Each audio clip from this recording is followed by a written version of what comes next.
Warna hijau on. Warna hijau on. Let's go. Apa? On eh? Okay, let's go. 1, 2, 3. Apa dia di dalam? Apa dia di dalam? Di tengok di. Apa dia di dalam?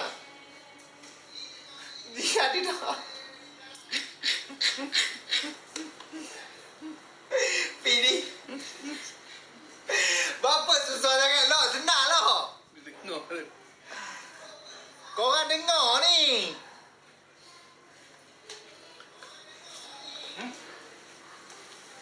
Betul tak? Makan modal lah. Ha? Betul tak? Dengar tadi bang kau cakap tu tadi. Betul tadi. Dah ada dah. Tak payah macam mana cik. Macam mana kau tahu cik? Macam mana kau tahu? Kau dengar kan? Afi bulan puasa ni. Cik orang cik.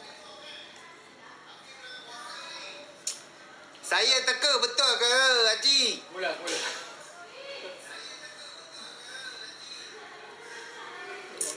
Korang dengar ni.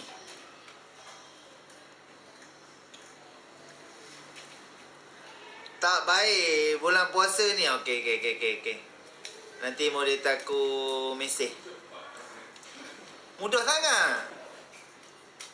Ha. Soalan dia telur mentah ke telur rebus?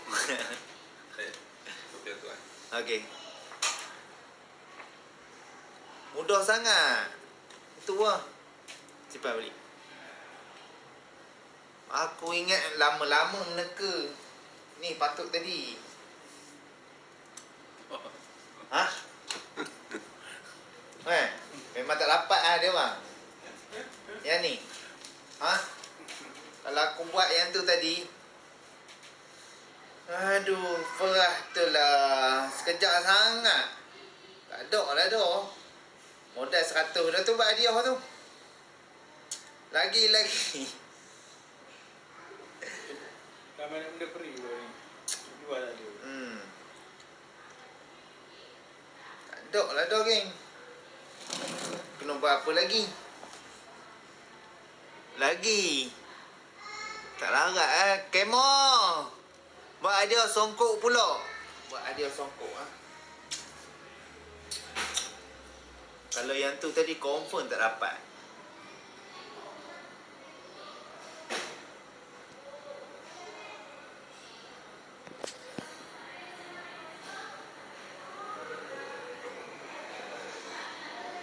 Hadiah kepiah pula. Maaf.